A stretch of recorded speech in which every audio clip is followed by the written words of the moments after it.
Shalom, call hello, Yahweh, Shemiah, Shai, Bahashim, Hakodash, double honors to the elder apostles and elder bishops of GMS, including the elders that came before them that taught us this truth.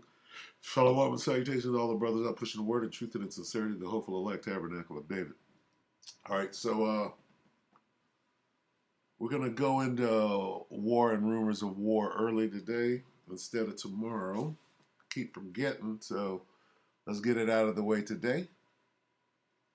I'm the brother Yahshua. I'm back with the WW3 Daily update. Shalom and salutations. Forgot that.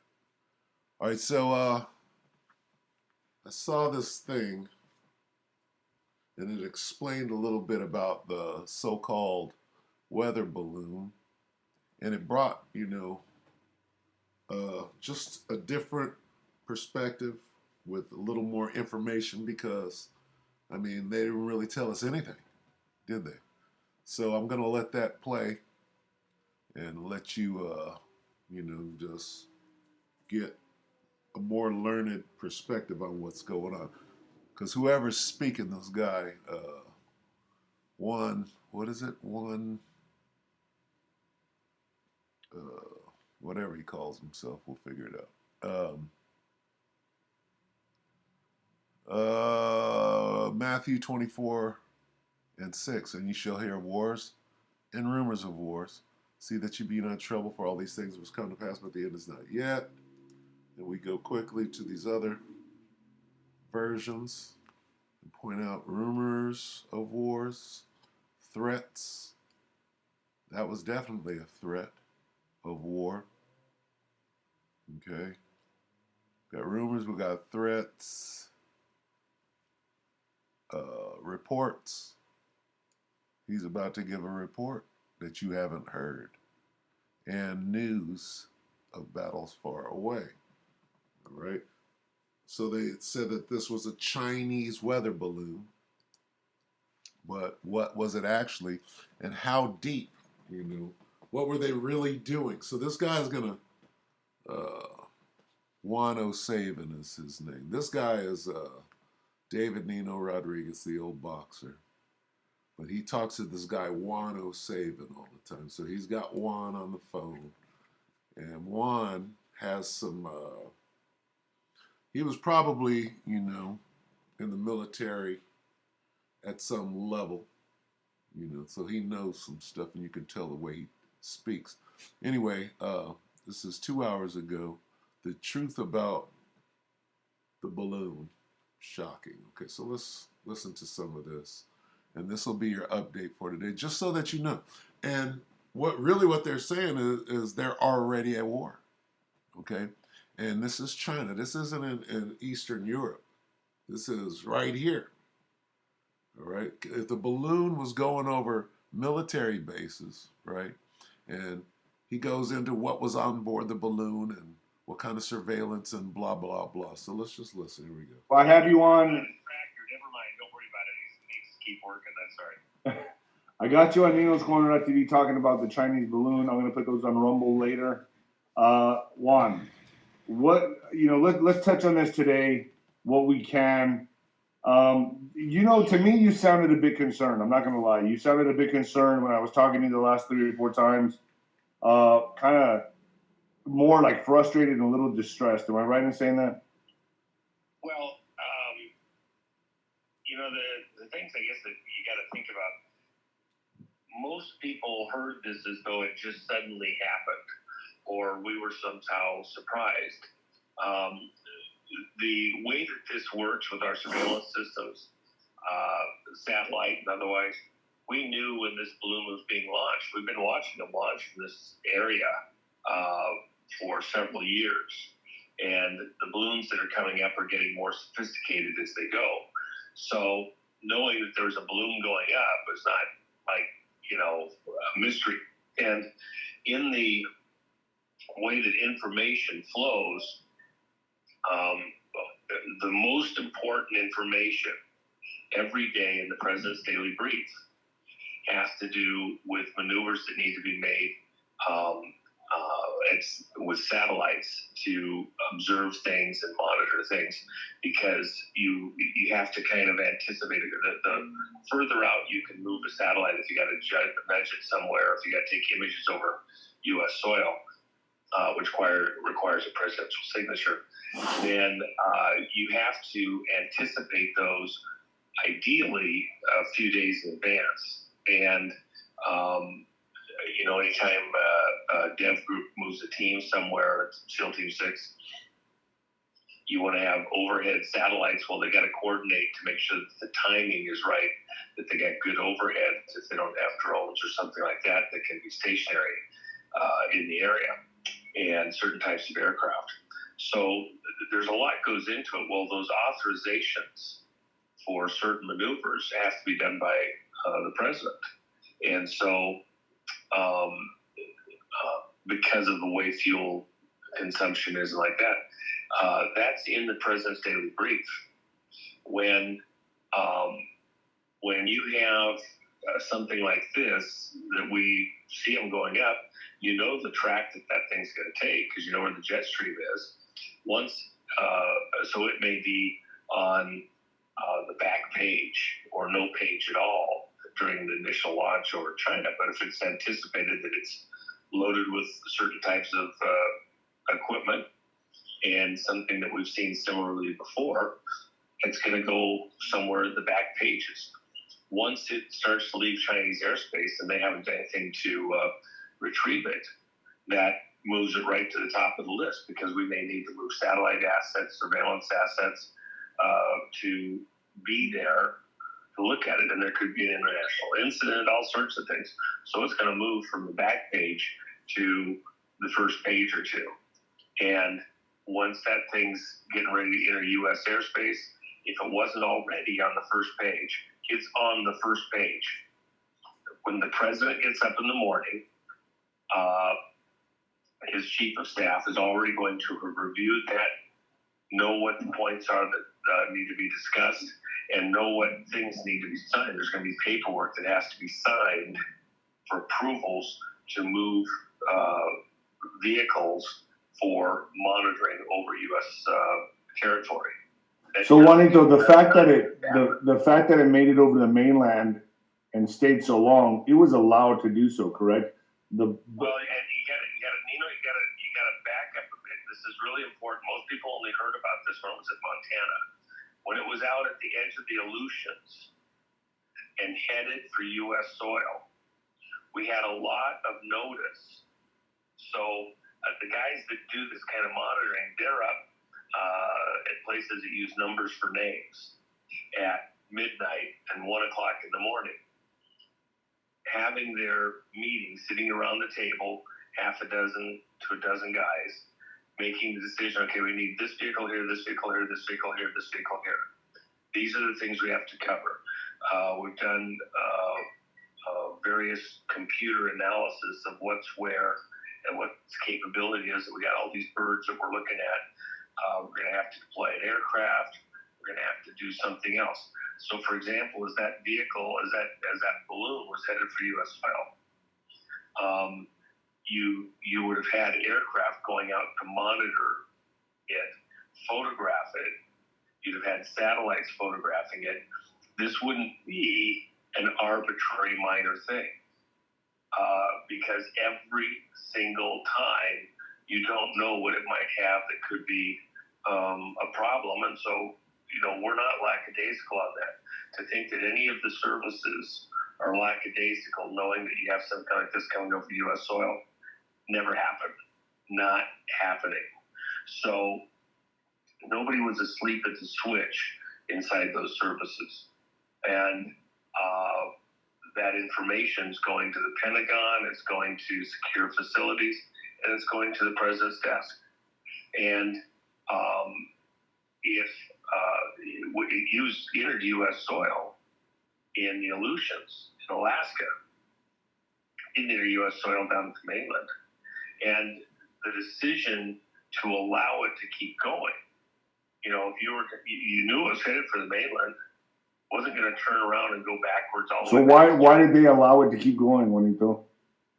Well, you have to think if it's truly a weather satellite or if it's truly gone errant somehow.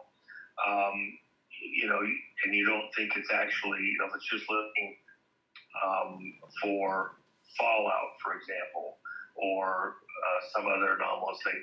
Maybe you don't want to make that big of a spectacle of it, but when it's got that huge sensor array on it, it's clearly there for a reason. It had a propulsion system on it as well, right? That's what you told me on my. Yeah. It's got a propulsion system on it. That's the real point. As soon as we saw it lifting off, we knew from previous times seeing these particular vehicles launched that this had a particular package type on it that we photographed up close, several times before. This one was of the type that's maneuverable. And when you're up at the super high altitudes, people are talking about, had propellers on and all that. The propellers don't work at really high altitudes. It's too thin. Almost without a doubt, it had a propulsion system that used the hydrogen out of the bag, out of the balloon bag. Hydrogen gas can be used as a fuel, and so at lower altitudes, propellers could work, but they're not, super efficient.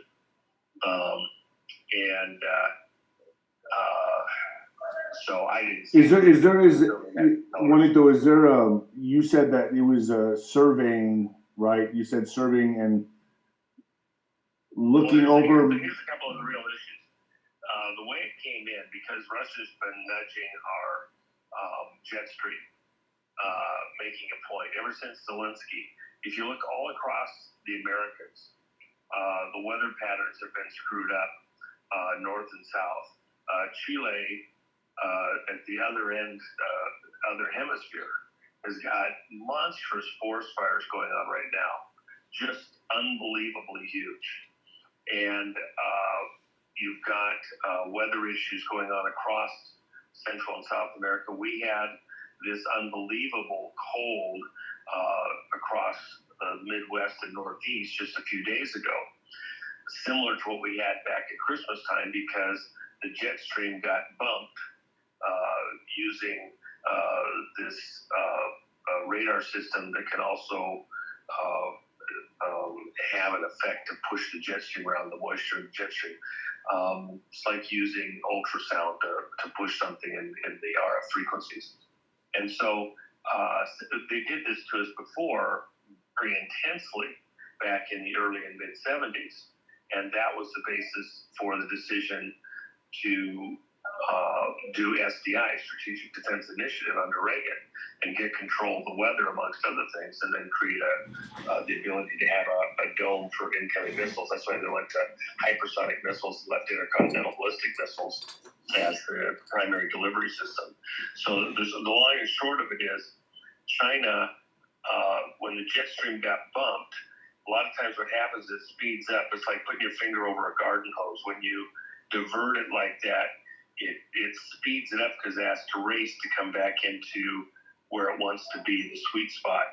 And so it's kind of like throwing a rock in a stream when you bump it, divert the river of air, this jet stream. When that happened, it's like a guitar string or something, a rubber band. It's very elastic. And as it comes back across the country, it doesn't just oscillate left and right, if you will, side to side. It also oscillates up and down. It was bouncing. So in the Northeast, for example, when they had those super cold temperatures and the high winds, you had at Mount Washington in the Northeast, you had wind chill factor of 107 below zero. And actual true temperature, I think, was like 32 or somebody had high winds with it. And that's the jet stream actually dropping down closer to the surface of the earth and causing those high winds and bringing temperatures, up at, say, 34,000 feet. You'll have 60, 65 below zero. is the air temperature. And as that jet stream kind of comes down, it'll bring temperatures way down at lower altitudes. Plus, because the jet stream is being diverted from this Arctic region and moving further south on the continental U.S. for a little period, it brings those Arctic temperatures down with it also. So it's kind of a double whammy, the natural cold that you have at higher altitudes, and then the cold from those Arctic conditions cause this cold blast across America. And prior to that, back at Christmas, when this whole thing kind of got wonky, because when you throw these weather patterns off, it takes a while for them to kind of settle down into where they normally want to be. And when it got thrown off back when Zelensky was here, and the Russians want to make a little point of the fact that they weren't happy with us. The Chinese decided to take advantage of it, and that's when they launched the Chinese, no doubt. What happens is the jet stream will travel at a higher speed for a period of time. If you're going to do a launch, you want to get it in there. It's going to move things a little more rapidly through those areas. So when that balloon got up there and then hit the sweet spot, it was on its way. And of course, again, you have Alaska bigger than Texas, and this balloon coming all the way across the Aleutians, this long stretch. That balloon traveled a couple thousand miles before it ever got to Montana. And we were watching it in U.S. airspace, in and out of U.S. airspace. Well, Juan, you told me there was plural, more than one balloon, correct? There is, yeah. There's more than one balloon, folks. Yeah. And are they being monitored right now, Juanito? Oh, yeah. So the data that China this is... one was particularly distressing because, and by the way, it was at different heights too. We had airline pilots that were making sightings and things like that long before you got to all the public looking at it. And several of them said it's a lot lower than what had been said. This thing went up to around 100,000 plus. So Juanito, are these Chinese balloons right now are collecting all the data they need, and they are being allowed to? Is what I'm under the impression. Well, yeah, it's not just that it was allowed to. What's especially distressing here, the way that it came in and it actually went right down the line at some of our more secure nuclear sites. And then part of the question was, just like leaving equipment behind in Afghanistan and in Iraq, when ISIS got all the equipment miraculously, amazingly, all the tanks were full and all the guns had all the ammo right there for them over a decade ago. Who was really calling the shots there? So, Juanito, are you telling me that we left equipment outside in military bases and to be surveyed, to be looked at on purpose? Questions need to be asked at the congressional level. Was everything put away nice and tidy like it was supposed to as this thing came through? Because here's the problem. A lot of these locations have special vehicles and special capabilities that we, upgraded back during the Trump era. And the question is, was stuff left out that shouldn't have been left out? When you have days in advance, there's a problem. When you have hours, now the balloon, if it's up there in the jet stream, in some areas it's traveling 200 miles an hour, 150. To cross Montana would have taken 2 hours. It's a jet stream at 200 miles an hour, it's about 400 miles across Montana. So my point is, we all the time move stuff, and we're concerned about satellites flying over and stuff like that. And the satellites, depending on what one it is, they can be out there, 1 to 400 miles out. You can have geosynchronous stuff that's, all the way out stationary, but so far away it doesn't take the same detail. The balloon, when it went over, differences between a satellite coming through and looking through the clouds, by the way, they can see through the clouds using radar imaging. And so you could tell the difference between, say, a ballpoint pen and a kitchen knife. Jeez. Blue clouds using satellites that come in, and So I would take it that this Chinese balloon could see absolutely everything in detail up to the fibers in their clothing, maybe? I mean, was it that? I mean, well, yeah, let's put it this way. So this would be about 1/4 the height of the lowest pass that you would get from one of our complex surveillance satellites. And as you get closer and closer, of course, your ability to see stuff a little bit clearer gets better if you've got, certain types of cameras, stuff like that. So, and to measure things like that. The flip side of it is a satellite up in space costs, tens to hundreds of millions of dollars to deploy. The cost to deploy this balloon with the array on it is relatively minuscule, and even the risk, so they knocked the balloon down. They made a big spectacle of it. Yeah, but they already got the data they needed. Who cares if we knocked it down? They already got what they needed. Well, and that's the point. I mean, they made a big spectacle after the horse is out of the barn and closed the door. Oh, that was smart. That was genius. But you got a picture. It didn't just take pictures at key military sites that everybody here knows about. Path that it took it right over several of those locations that are not known to the public directly. We have it's kind of like X-Files, and there's a farmhouse out in the cornfield, and it's got a nice road to it and stuff like that. If you're a local, you kind of go, well, it's kind of oddball. It's one of the big farm combines that owns it or whatever. We have a number of facilities that look like, on the surface, AT&T's cell towers up there. And in reality, those are locations that we have very secure facilities. It went right down the pipeline over several of them, and held locations, steered to go over those locations. Far more complex of a flight than it had really been said to most everybody. And then, of course, you heard about it over Montana for a day and a half. Well, if it's in the jet stream, it could be over Montana in a couple of hours. And in reality, it was holding station, trading altitude for using up some of the hydrogen gas while it was there. Juanito, can you tell us where the other balloons are being monitored right now, or you cannot say? I'll let other folks bring that out when they want to.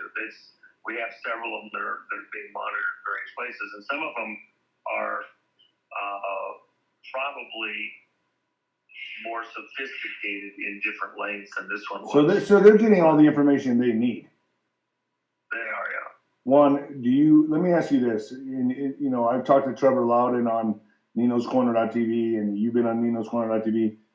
And he stresses the point that it's not if or when we're going to war with China. We are at war with China right now. Do you agree with that? Well, when President Trump closed up Cheyenne Mountain March of 2020, be careful what you say here. Be careful what you say here, please. This is what was in the public broadcast. I'm not saying anything that CNN and everybody else didn't cover. I know, but he's about to shut him down right now. I need this to go on YouTube. Okay. Everybody knows what I've said before. Yeah. So, if you're gonna say that, then it was known that we were in a hairy situation a long time ago, and this is just a continuation of that. The question is, what you're really asking: do we go from a Cold War to a hot war? Kinetic. You mean kinetic? Yeah. Right. And yeah, kinetic. And it's just like Russia. Germany. I think it was the Minister of Defense or whatever, said, you know, Germany's already at war with Russia. It's a proxy war.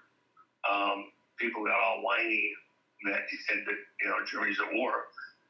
He wasn't exactly, you know, he wasn't mincing words. much people want to mince words. Look, we may still have people doing commerce with China. We have other relationships, but it's like people living in the same house that are going through divorce. Okay, there's a certain dance that happens, but they're coming apart. We're disengaging. You know, the families that engineered bringing China into the West are now engineering moving us to a wartime setting with China, because this is about moving the world to war. This is World War IV. Skip World War III. The Cold War was World War III, correct? Yeah. We won World War III. Soviet Union doesn't exist. This is World War IV, and forms a number of foundation. The foundation for this project that they have, they call it their great work. I'm being literal now.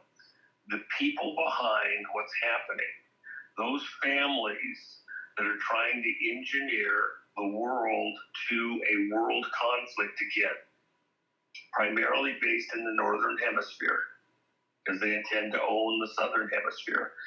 They and ride it out till the dust settles, 100 years. Those people that are engineering the world to war view this as a foundational moment. This is the great work that's been in play literally for 150, 175 years, 200 to 300 in some people's minds. But you have to picture, well, nobody's thinking that far in advance. The evil behind them, the devil himself, Moloch, Baal, whatever name you want to go by, the Green Man. He goes by 1,000 names. Green because he hid amongst the green leaves of the tree back at the garden. That entity wants to move the world to war because he will own the planet after we're decimated, him and his servants. That's their attitude. That's the attitude of the people that we're fighting. Yeah, no, he owns the world right now, and he wants to keep it. Okay, and he's not green. He's red. Right? His name is Edom, which means red. All right, so, yeah, we're going to stop there. If you want to watch, really, he kind of kicks one off. See how he put the phone down? I'm going to let him kick him off real quick. You know, it's their belief that they're supposed to own the planet, and belief is the driver of... Juanito, can you... I'm going to finish my report. Can you finish this conversation later today? Would you have time? Oh, yeah. Let me call you after this broadcast because I got about 30 minutes left. Let me knock this out and I'll give you a call. All right. Belief is the driver of action, I was going to say. All right, bro. Sounds good. All right, Juanito. There you go, ladies and gentlemen. All right, so that was pretty informative about the balloon and the whole thing. Okay, so let's get a couple of precepts on the way out. Let's get garments rolled, because he tried to say that World War III was the Cold War. No, it's Isaiah 9 and 5. There's only 3 world wars. Okay, Cold War was not World War III. World War III is about to happen, pursuant to the scriptures. Okay. This is Isaiah 9 and 5. For every battle of the warrior is with confused noise and garments rolled in blood. But this, World War III, shall be with burning and fuel of fire. Okay, talking about them missiles. Okay, talking about Zechariah.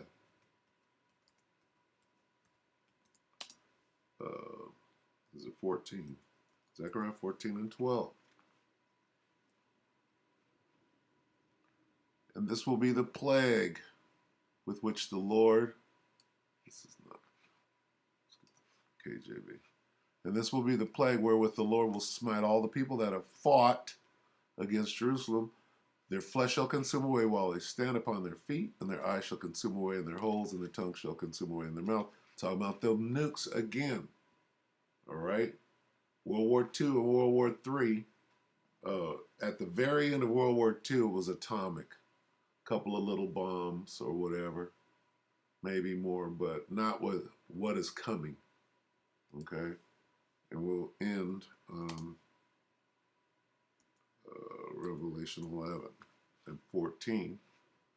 The second woe is past. There's World War II in the scriptures. And behold, the third woe cometh quickly. That's not talking about no damn Cold War. It's talking about garments rolled in blood. It's talking about these nukes right here. Their flesh shall consume away while they stand upon their feet, and their eyes shall consume. That is not a Cold War. It only says 3 world wars. It doesn't say 4. So they're kind of ad-libbing, adding to the scriptures. Isaiah 9 and 5 again, for every battle of the war is with confused noise and garments rolled. But this shall be with burning and fuel of fire. That is not a Cold War. That's kinetic, or whatever you tried to say. All right, so with that, we're going to close right here. We hope that the elect were edified. You brothers and sisters, with that, shalom.